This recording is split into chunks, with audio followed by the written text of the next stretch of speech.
नमस्कार, जोहार, मैं संजय और आप देख रहे हैं न्यूज झारखंड। चलिए जानते हैं सुबह से लेकर शाम तक की तमाम बड़ी खबरों को। प्रधानमंत्री का देवघर दौरा, 5000 जवान संभालेंगे सुरक्षा व्यवस्था, ड्रोन कैमरे से भी रखी जाएगी नजर। प्रधानमंत्री नरेंद्र मोदी 12 जुलाई को देवघर आ रहे हैं। प्रधानमंत्री वायुसेना के विशेष विमान से देवघर पहुंचेंगे। प्रधानमंत्री के देवघर दौरे को लेकर विशेष सुरक्षा व्यवस्था की जा रही है। प्रधानमंत्री की सुरक्षा को लेकर 5000 पुलिसकर्मी तैनात रहेंगे। एसपीजी की टीम भी पिछले 3 दिनों से देवघर में काम कर रही है। प्रधानमंत्री की सुरक्षा में एसपीजी के अलावा जो पैरामिलिट्री, आईआरबी, जैप, रैप, जिला बल, बम निरोधक दस्ता, खोजी कुत्ता दस्ता रहेंगे। सादे लिबास में केंद्रीय व राज्य खुफिया विभाग की टीम भी पूरे क्षेत्र पर नजर रखेगी। प्रधानमंत्री के काफिले के रोड पर सभी ऊंचे भवन पर विशेष स्नाइपर दस्ता तैनात रहेगा। रास्ते में पड़ने वाले हर घर, दुकान सहित अन्य प्रतिष्ठान में पुलिसकर्मी तैनात रहेंगे। सड़क किनारे भी पुलिस वाले मुस्तैद रहेंगे। ड्रोन कैमरे से भी पूरे इलाके पर नजर रखी जा रही है। प्रधानमंत्री कल मंगलवार को देवघर से कई योजनाओं का शिलान्यास और उद्घाटन करेंगे, जिसकी कुल अनुमानित लागत लगभग 16,835 करोड़ है। इसमें देवघर के आसपास और राजधानी रांची से जुड़ी योजनाएं शामिल हैं। इन योजनाओं के शिलान्यास और उद्घाटन का सिलसिला प्रधानमंत्री के कल मंगलवार की दोपहर देवघर पहुंचते ही शुरू होगा। झारखंड में पिछले 24 घंटे मिले 70 कोरोना के नए मरीज। एक्टिव केस की संख्या हुई 625।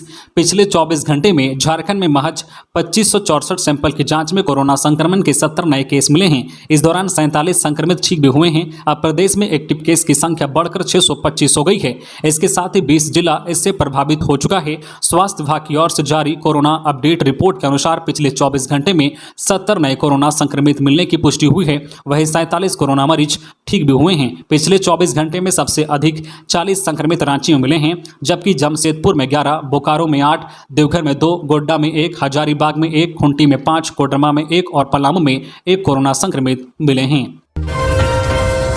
चतरा में मां बेटी की जिंदा जलाकर हत्या। जिला में पारिवारिक विवाद में मां बेटी की जिंदा जलाकर निर्मम हत्या कर दी गई है। सदर थाना क्षेत्र के कानी छेनी गांव की घटना है। इस घटना से पूरे गांव में सनसनी है।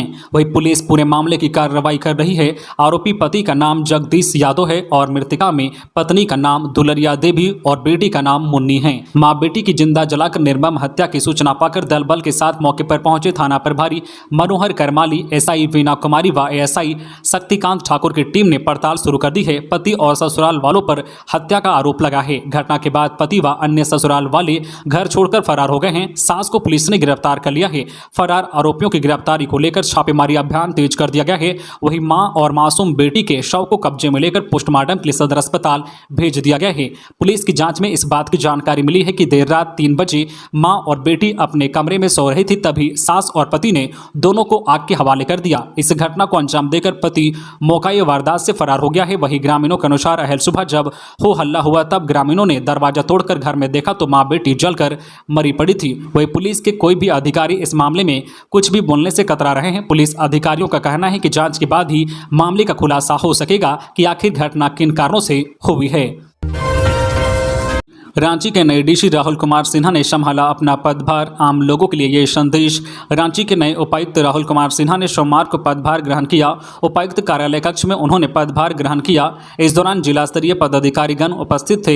इस मौके पर छवि रंजन ने उन्हें शुभकामनाएं दी। पदभार ग्रहण करने के बाद उपायुक्त शाह जिला दंडाधिकारी राहुल कुमार सिन्हा ने कहा कि आज अति महत्वपूर्ण जिम्मेवारी ली है। पूरी कोशिश रहेगी कि प्रशासन के जितने भी तत्व हैं उन्हें समाहित करते हुए सभी संस्थानों के बीच समन्वय बनाते हुए जनता की मांग और उम्मीदों को पूरा किया जा सके। उन्होंने कहा कि एडमिनिस्ट्रेशन के जितने भी गवर्नेंस इशू हैं उनमें किसी तरह की कोताही ना हो, ये प्राथमिकता रहेगी। उपायुक्त ने कहा कि जो भी अधिकारीगण हैं इन क्षेत्रों में सबसे ज्यादा डिलीवर करें।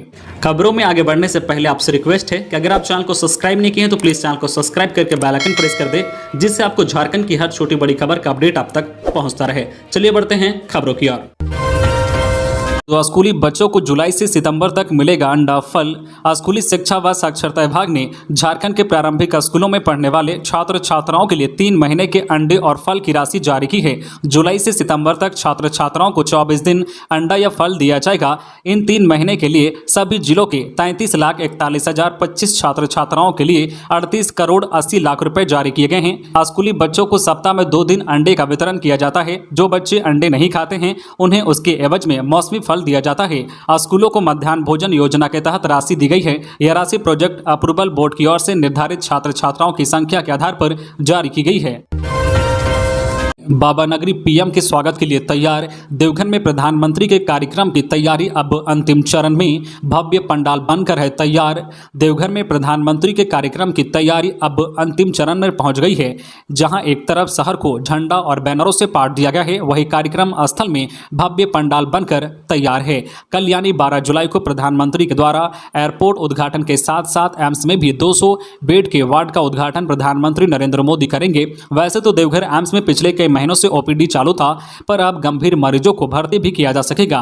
प्रधानमंत्री के कार्यक्रम की तैयारियों पर राज्य के मुख्यमंत्री हेमंत सोरेन की भी पैनी नजर बनाए हुए हैं। इसको लेकर उन्होंने कल रविवार को देवघर पहुंचकर अधिकारियों के साथ बैठक भी की थी। कुल मिलाकर बाबा नगरी देवघर प्रधानमंत्री के स्वागत के लिए पूरी तरह से तैयार है। 31 लाख बच्चों को अब तक नहीं मिली किताबें। झारखंड के शिक्षा मंत्री जगन्नाथ महतो के निर्देश का पालन राज्य के अधिकारी से लेकर शिक्षक तक नहीं कर रहे हैं। नतीजा यह है कि राज्य के 31 लाख छात्र छात्राओं को अभी तक पाठ्य पुस्तक नहीं मिली है। वे बिना किताबों के ही पढ़ने को मजबूर हैं। 1 जुलाई से नया शैक्षणिक सत्र शुरू होने के साथ ही शिक्षा मंत्री ने सभी जिलों को निर्देश दिया था कि एक सप्ताह में सभी बच्चों को किताबें उपलब्ध करा दी जाए। बावजूद इस निर्देश के बाद 38 लाख छात्र छात्राओं में से 6.5 लाख बच्चों को ही किताबें मिल सकी है। अभी भी 31 लाख बच्चे किताबों से वंचित हैं। सत्र शुरू होने के पूर्व स्कूलों में 7 लाख बच्चों के बीच किताबें बांटी गई थी। स्कूली शिक्षा व साक्षरता विभाग के विद्या वाहिनी की रिपोर्ट से इसका खुलासा हुआ है। अवैध खनन का सुराग जुटाने के लिए ईडी ने तेज की अपनी जांच। साहिबगंज में टेंडर मैनेज और अवैध खनन के जरिए मनी लॉन्ड्रिंग के मामले में प्रवर्तन निदेशालय ईडी कई पहलुओं की जांच कर तथ्य जुटाने में लगी है। ईडी ने रेलवे के जरिए ट्रांसपोर्टिंग से जुड़े मामले में जो पड़ताल की है, उसमें साहिबगंज के कन्हैया नाम के एक कारोबारी के द्वारा बड़े पैमाने पर अनियमितता किए जाने के साक्ष्य मिले हैं। ईडी ने रेल के जरिए खनिज की ट्रांसपोर्टिंग से जुड़े चालान की जानकारी मांगी थी। इसके अलावा जिलों में खनन के लिए आवंटित विस्फोटक, रॉयल्टी, चालान समेत कई जानकारी मांगी थी। ईडी की प्रारंभिक जांच में अवैध खनन के जरिए कमाई की पुष्टि हुई है। 320 स्कूलों में कॉमर्स के छात्र नहीं, नियुक्त होंगे 289 शिक्षक। राज्य के 320 +2 स्कूलों में कॉमर्स का एक भी विद्यार्थी नहीं है, लेकिन 289 शिक्षकों की नियुक्ति की तैयारी की जा रही है। सरकार ने +2 स्कूलों में 3120 शिक्षकों की नियुक्ति की प्रक्रिया शुरू की है। इनमें से 289 शिक्षक कॉमर्स के भी हैं। राज्य में कुछ ऐसे भी +2 स्कूल हैं जहां कॉमर्स के शिक्षक तो हैं, पर विद्यार्थी नहीं हैं। ऐसे में शिक्षक दूसरे विषयों की कक्षा लेते हैं। एक और जिस विषय में विद्यार्थी नहीं है, उसमें शिक्षक की नियुक्ति की तैयारी है।